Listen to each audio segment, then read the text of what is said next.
மறக்க முடியாத பொன்னான நாள். அழியா விளக்கு என்ற என் முதல் கவிதை நூல் இன்று உங்கள் முன்னிலையில் வெளியிடுவது எனக்கு மிகுந்த மகிழ்ச்சியையும் நெகிழ்ச்சியையும் அளிக்கிறது.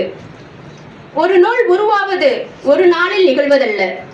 பல ஆண்டுகள் மனதில் தோன்றிய சிந்தனைகள், வாழ்க்கையில் கண்ட அனுபவங்கள், சமூகத்தில் நடந்த நினைவுகள், மனிதர்களின் உணர்வுகள், இன்பமும் துன்பமும் ஆகிய அனைத்தும் கவிதைகளாக மாறி இந்நூலாக உருவாகியுள்ளது.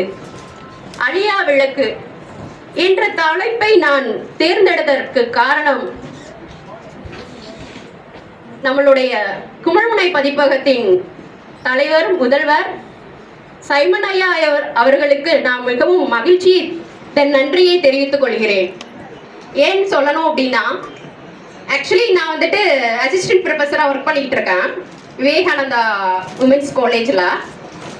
எனக்கு இந்த கவிதை அப்படிங்கிற ஒரு தாக்கம் நான் ஸ்கூல் படிக்கிறப்போ ஆரம்பிச்சது. ஸோ ஸ்கூல் படிக்கிறப்போ ஒரு செகண்ட் ப்ரைஸ்லாம் வாங்கியிருக்கேன். தென் அதுக்கப்புறம் நான் டிகிரி படிக்கிறப்பயே அதை வந்துட்டு நான் அப்படியே பிரேக் பண்ணிட்டேன். பிலாங்ஸ் டு என்னுடைய துறை வந்துட்டு கணினி அறிவியல் அப்படிங்கிறதுனால நான் அதை கொஞ்சம் நகர்ந்துட்டேன்.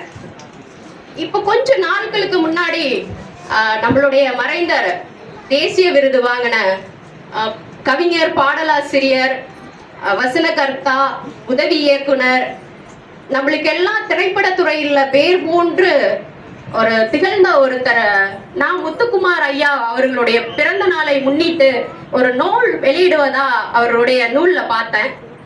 ஸோ அதை பார்த்த உடனே என்னுடைய எழுத்து ஆரம்பிச்சதனுடைய முதல் நோக்கமே அவருடைய கவிதை வரிகள் தான் ஃபர்ஸ்ட். ஸோ அதனால நான் ஃபர்தராக வந்துட்டு சைமன் ஐயாவுக்கு வந்துட்டு ஒரு அப்ரோச்சஸ் கொடுக்குறேன். நானும் உங்களுக்கு ஒரு கவிதை எழுதி நம்மளுடைய ஐயாவுடைய குறிப்பு பேர் வர மாதிரி நான் எழுதி அனுப்புறேங்க சார் அப்படின்னு சொல்லிட்டு ஒரு ரிக்வஸ்ட் கேட்குறேன். ஸோ அப்போ வந்துட்டு சரி நீங்கள் அனுப்புங்க பார்க்கலாம் அப்படின்னு சொல்லிட்டு கம்யூனிகேட் ஆகுது. நான் ஆக்சுவலி என்ன பண்ணியிருந்தேன் அப்படின்னா, ஒரு புக்காக நானே எழுதி சென்ட் பண்ணிட்டேன். ஸோ அதை பார்த்ததுக்கப்புறம் ஒரு தொகுப்பாக நம்ம போடலாம், ஏன்னா நிறைய ஆசிரியர்கள் இருக்காங்க. ஸோ அவங்களுக்கு ஃபர்தராக நம்ம கொடுக்கணும் வாய்ப்புகள் புக்குக்கு அப்படின்னு சொல்கிறப்ப தான் சரிங்க ஐயா, நான் முத்துக்குமார் ஆசிரியர் வந்துட்டு அவர் உலகத்துக்கு மட்டும் இல்லை, எனக்கும் அவரு தான் ஒரு ஒரு மிக சிறந்த ஆசிரியர், என்னை வழிகாட்டினவரும் அவரு தான். அதனால அவருடைய ஒரு கருத்து மிக்கதாவே நான் வந்து ஒரு புக்காவே நூலாவே வெளியிட்டுறேன் அப்படின்னு சொல்லிட்டு தான் அதுக்கு வந்துட்டு இந்த அழியா விளக்கு அப்படிங்கிற ஒரு தலைப்பையே நான் கொடுத்தேன். ஸோ இந்த அழியா விளக்குங்கிறதுக்கு பின்னாடி நான் முத்துக்குமார் ஐயாவுடைய வரிகள் இதுல இருக்கு.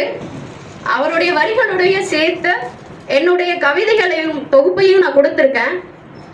பாருங்க, வாசிங்க, உங்களுக்கு கண்டிப்பா பிடிக்கும். ஸோ வாசகர்கள் இருக்கிற வரைக்கும் எத்தனை அறிஞர்களும் சரி, கலைஞர்களும் சரி மறைந்தாலும் அவருடைய வரிகளுக்கு எப்பயுமே உயிர் இருக்குங்கிறது உண்மைதான். அவரு கிட்டத்தட்ட 2016ஆம் ஆண்டே மறைஞ்சிட்டாரு. அதுக்கப்புறம் இன்பிட்வீன் ஒரு 20 இயர்ஸ், ஒரு நியர்பை 10 இயர்ஸ் நம்மளுக்கு ஆயிடுச்சு. இருந்தாலும் அவர் திரைப்படத்துறையை தாண்டி நம்ம பேசிட்டு இருக்கோம் அப்படின்னா எஸ் இருக்கு, நம்மளை தாண்டி நம்மளுடைய எழுத்து வரிகள் நிலைக்குங்கிறது தான் உண்மை. ஸோ இங்கே வாய்ப்பு கொடுத்த அனைவருக்கும் எனக்கு மிக்க நன்றி.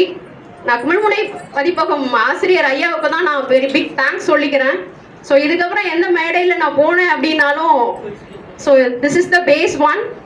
So I would like to thank our team members and also all the things chief guest and members also.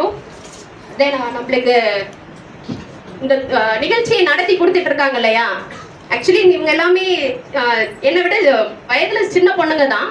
ஆனால் இருந்தாலும் இவங்க செல்ல வேண்டிய இடங்கள்னா நிறைய பெரிய இடங்கள் இருக்கு, பெரிய இருக்கு. உங்களுடைய எபிலிட்டியை என்கரேஜ் பண்ணுறதுக்கு இன்னும் நிறைய இருக்கு. உங்களுடைய வளர்ச்சியை நானும் தொடர்ந்து பார்த்துட்டு இருப்பேன்.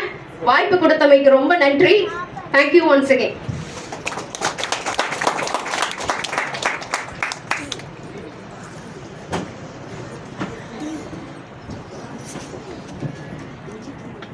நன்றி. நிழலின் ஓசை நூலின் ஆசிரியர் கார்த்திக் அவர்களுக்கு குமிழ்முனை சைமன் அவர்கள் நினைவு பரிசினை வழங்குகிறார்.